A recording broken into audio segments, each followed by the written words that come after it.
आपका दिमाग कितना खतरनाक है ये बात आप जानते ही नहीं। एक बहुत ही खतरनाक मुजरिम था, उसे मौत की सज़ा सुनाई गई और उससे पूछा गया कि तुम्हारे पास दो ऑप्शन है, या तो फांसी की सज़ा या तो तुम्हें सबसे ही जहरीले सांप से तुम्हें डसवा दिया जाए।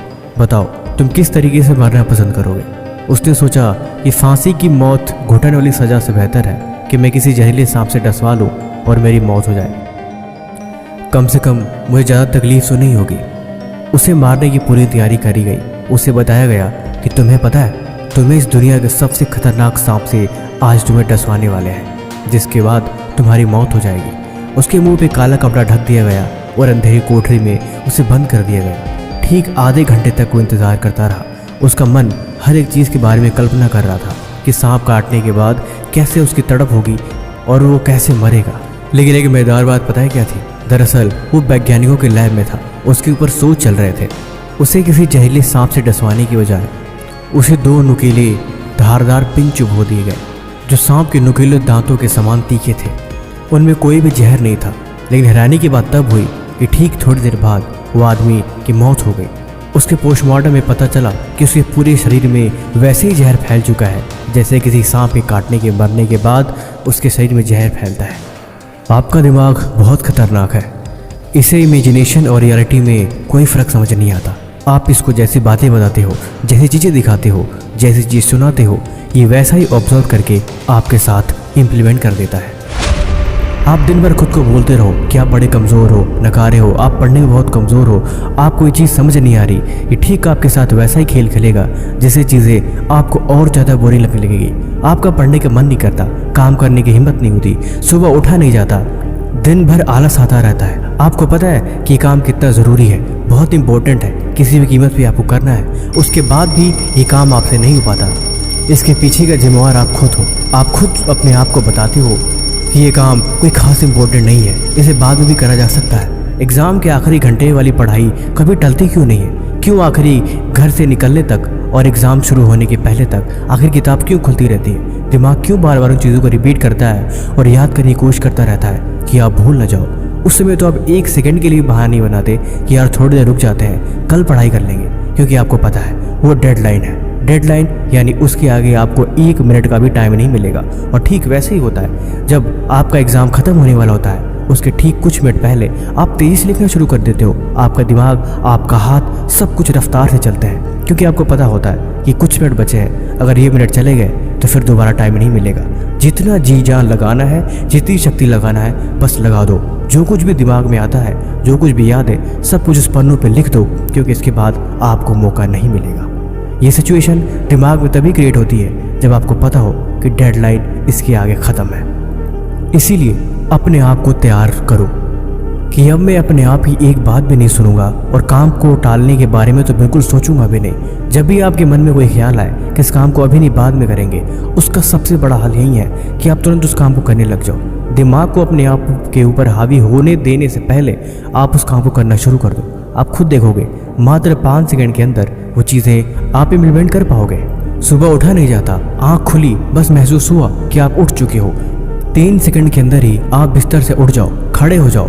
अगर 3 सेकंड से देरी हुई तो पक्का आलस आपके ऊपर हावी हो जाएगा और आप फिर से हार जाओगे। इसीलिए बेहतर नहीं है ये 3 सेकंड का फार्मूला मैंने पहले भी आपको कई बार समझाया हुआ है। इसीलिए 3 सेकंड से ज़्यादा देरी नहीं होनी चाहिए। कोई भी काम करना हो, कोई ज़रूरी हो, बस ये फार्मूला लगा दो। 3 सेकंड से देरी ना हो, तुरंत झटपट उस काम को उठ के कर लो। इसी में आपकी चतुराई है। अब मेरी बातों को ध्यान से सुनो। मुझे पता है एग्ज़ाम आने वाले हैं, कुछ महीनों बाद आपके एग्ज़ाम शुरू है, इसीलिए तैयारी शुरू कर देना ही बेहतर होगा। देर करोगे तो नुकसान आपका ही होगा, इसमें कोई और भागीदार हो ही नहीं सकता। इसलिए बेहतर ही है कि तैयारी करी जाए। सबसे पहली बात, टाइम टेबल बनाओ। हाँ, मुझे पता है कि टाइम टेबल बनाना और बात है, लेकिन फॉलो नहीं हो पाता। लेकिन फिर भी आप बनाओ। दिमाग को ये बात बताओ कि आप उसके लिए सीरियस हो चुके हो और अब आप एक्टिव मोड में हो। किसी भी कीमत पे अब आप हारना नहीं चाहते।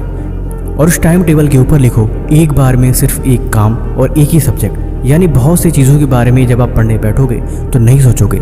जो भी सब्जेक्ट आप चूज़ करोगे वो सिर्फ एक बार में एक ही होगा और आप उस पर ही ध्यान दोगे और उस पर ही पूरी फोकस के साथ कंसंट्रेट करोगे।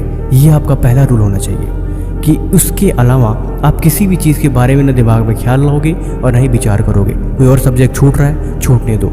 कुछ और बातें आ रही हैं उसे भुला दो, बस उस पर ही ध्यान लगाना है। अगर एक दो बार ध्यान भटक जाए तो फिर से ध्यान को उसी जगह लेके आओगे और अपने आप से बोलो कि सिर्फ मैं एक ही चैप्टर पढ़ूंगा और जब तक ये पूरा ना हो जाए तब तक किसी और चीज़ के बारे में आज नहीं सोचने वाला। नंबर 2, पानी और एक्सरसाइज। ये दोनों चीज़ें ज़रूरी है, इसीलिए इनकी कमी तो किसी भी कीमत पे नहीं होने देनी चाहिए।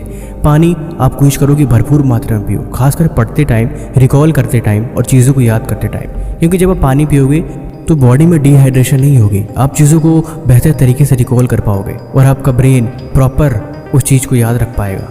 एक्सरसाइज ये आपको हर दिन करनी है। अगर आप दौड़ नहीं सकते तो घर पे ही आप जंपिंग कर सकते हो, एक्सरसाइज कर सकते हो, स्ट्रेचिंग कर सकते हो।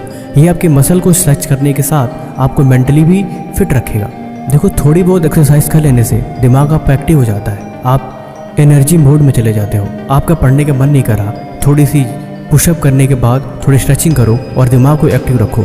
बताओ दिमाग को कि अब आप पूरी तरीके से तैयार हो चुके हो और अब आप पढ़ने बैठोगे और आप इसमें पूरी तरीके से कंसंट्रेट करोगे। ढीला और आलसी बनकर तो कभी पढ़ने बैठो ही मत। पढ़ने तभी बैठो जब मूड पूरी तरीके से फ्रेश हो और जब आप पूरे एक्टिव मूड में हो। देखो, मैं ये नहीं कहता कि इसका बहाना बना के आप पढ़ने बैठो ही मत, अपने आप को तैयार कर लो। प्रिपेयर होना अच्छी बात है, क्योंकि जब आप प्रिपेयर रहते हो तो फिर चीज़ों को बेहतर तरीके से कर पाते हो। लापरवाही और अनमाने मन से किए गए काम से बेहतर है कि आप उसे सही ढंग और तरीके से करो। नंबर 3, कुछ भी छोड़ो मत। देखो, एग्ज़ाम है, यानी कि तुम्हारा इम्तिहान, वो किसी भी चैप्टर से कोई भी टॉपिक आ सकता है, इसीलिए कुछ भी छोड़ो मत। हर एक टॉपिक को कवर करना है, उसे समझना है, उसके बगैर बात नहीं बनने वाली।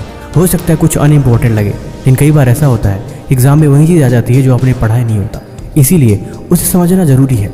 जल्दीबाजी के चक्कर में अक्सर हम ये गलतियाँ करते हैं, मैं भी करा करता था, लेकिन ये चीज़ लापरवाही है। तुम चीज़ों को याद करने के बजाय सिर्फ समझने की कोशिश करो, उन चीज़ों को समझ लो और कोशिश करो कि हर दिन आप पढ़ो।